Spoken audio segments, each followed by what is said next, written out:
Hey everyone, welcome back to my kitchen. So today's the day. I've been requested to make my butternut squash soup recipe. So even though it's not winter or fall, it's a little cloudy and a little chilly, so I'm gonna make it for you. So here's the recipe and the directions, and I hope you enjoy it. Well, good morning everyone. This is the recipe you all, or many of you have been asking me for. This is my recipe for pumpkin butternut squash soup. It's not usually made this time of year because it's for a chillier time of year, but today is a gray and cloudy and chilly day, so I'm gonna make it so you can enjoy it year round. So your ingredients are olive oil, carrots, butternut squash, a can of pureed pumpkin, not pumpkin pie filling, pureed pumpkin, coconut milk, garlic, dried onions. This is my spice mix. It is a mix of different spices, and I will include it in the comment section. And then some dried parsley. This is a dairy-free, gluten-free recipe, so anyone who has food allergies can enjoy it. So again, you need olive oil, you need garlic, dried onions, spice mix, parsley, canned pumpkin, not pumpkin pie filling, coconut milk, carrots, and butternut squash. Okay, so set your IP to saute and add about 2 teaspoons of oil. You can use regular oil, olive oil. I like to use a corn oil or olive oil. And then you're going to add your garlic. Now, if you've cooked with me before, you know I'm a huge garlic fan, so I use, a lot. I'd say at least 3 teaspoons. Let me move this so you can see better. So you're gonna saute about 3 teaspoons of finely chopped garlic. Your next ingredient as well will be dried onions. Now, you can use shallots, or you can use dried onions, or you can use a regular onion. I am not a huge onion fan. I like the flavor, not the texture. So I'm gonna put about 2 teaspoons. And you guys, I use my hands for measuring. I'm not a big fan of measuring spoons. So I'm gonna saute off my onion and garlic. I do wanna show you again that I buy my spices in bulk because they're cheaper that way. But I use mason jars with these cool little reusable lids. And I just label it with a date and the year. So save some money, use mason jars, and buy your spices in bulk. So we're gonna saute off our veg. While that's sauteing, like I typically do, I forgot one ingredient. You will need chicken stock. This is where a lot of your salt is going to come from, because you do need salt for this. I like to use Better Than Bouillon base, but you can also use a dried powder. Let me show you another option. Knorr makes these chicken bouillon cubes, so I'm gonna actually use these today. So it comes in a box. I ordered mine on Amazon. I'm a big Amazon fan. This is what the cube looks like. It's condensed bouillon.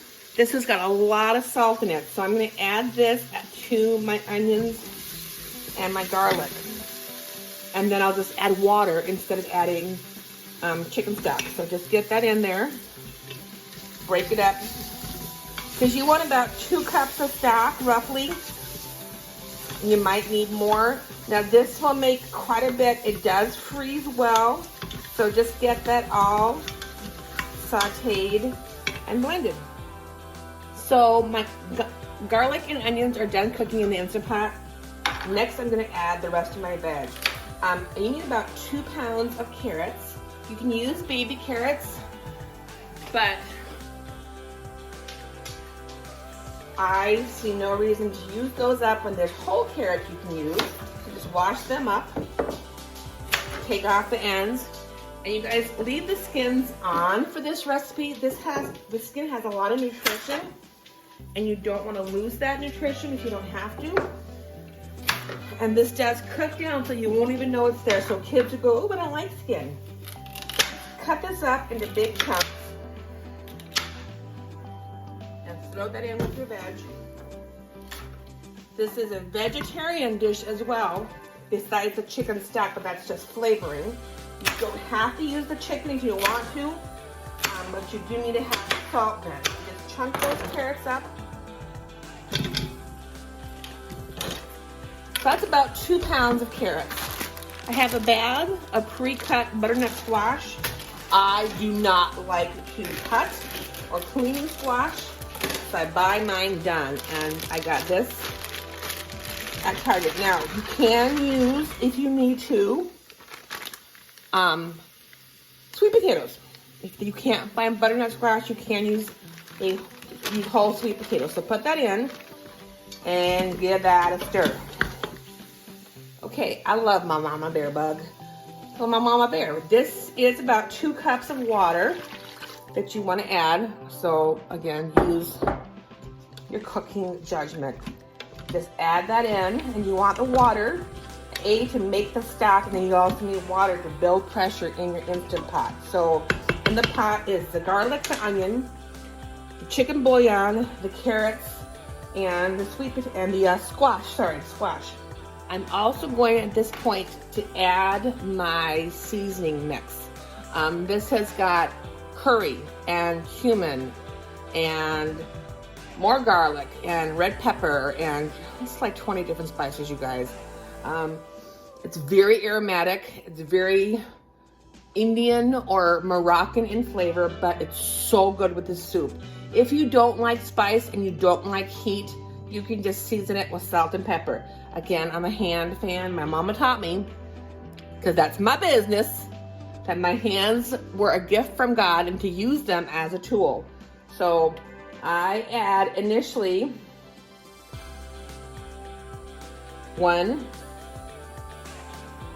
2, 3. Start with that. When it gets done cooking, you can always add more. Remember, you cannot take away, but you can always add. So don't go super crazy with spices. All right, you guys, this is gonna pressurize. Okay, so I've got my lid on, and you all should know how to put your lids on your Instant Pots. I have it set to sealing. Don't let it vent, let it seal. You want that pressure to build up in the pot.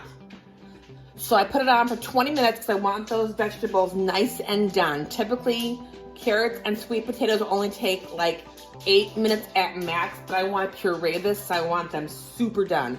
You could set it for 10 and check it, but I just put mine for 20 because I've got the time to do it, and it's what, 20 minutes for a hot soup? You can't beat that.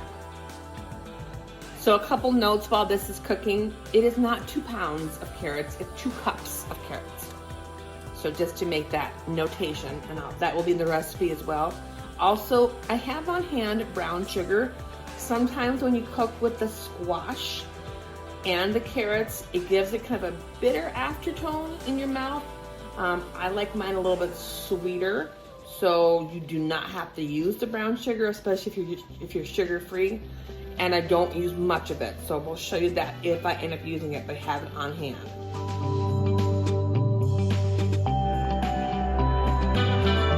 Okay, so the timer's up. This does not need to be a natural or slow release. This can be a quick release, so be careful with the steam. It is exceptionally hot.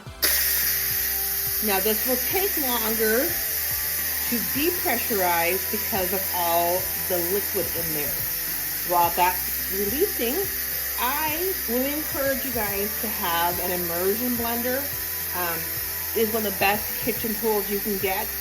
If not, you can use a food processor, a blender, even a potato masher, but I like mine really creamy, so we're gonna let that pressure release. Okay, so when you hear that valve sink into place and the steam is out, again, this is hot, release it.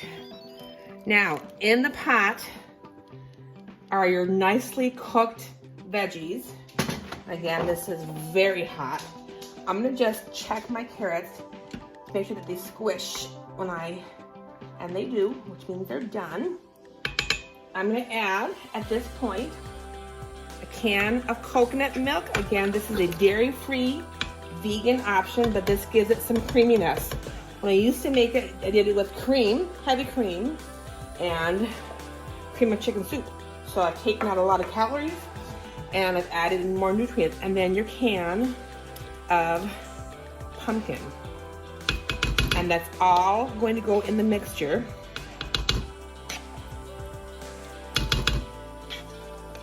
And you guys, when this gets mixed in, it's done. You can serve it right from the pot, or you can put it in the fridge, you can freeze it. It makes a lot. So when I make it, I tend to share it with friends who will eat this, because I have family members who will not eat it. Okay, immersion blender. Remember, these are hot liquids. So you're just gonna get in there and mix this up until it is smooth and creamy. And I can smell those spices, and you guys, it's so aromatic in my kitchen right now. So let me mix this up for you. So I mixed it up.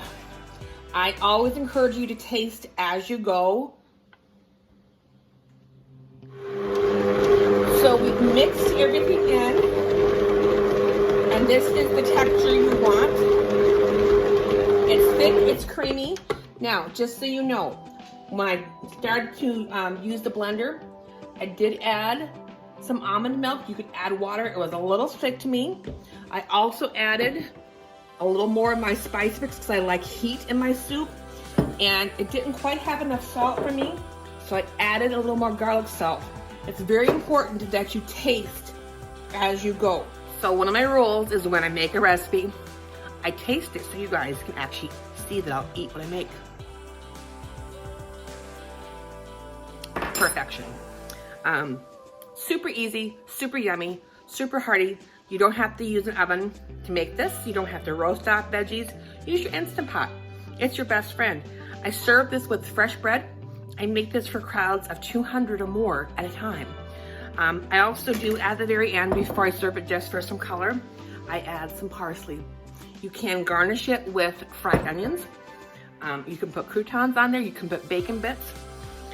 I did add the brown sugar like I told you I might do for the sweetness. I did also add some more spices. I encourage you guys, please taste as you go so you know you have the right level of seasoning in your soups. So I hope you enjoyed this recipe. Let me know if you have any questions. Remember to subscribe, to share, and to like this on YouTube.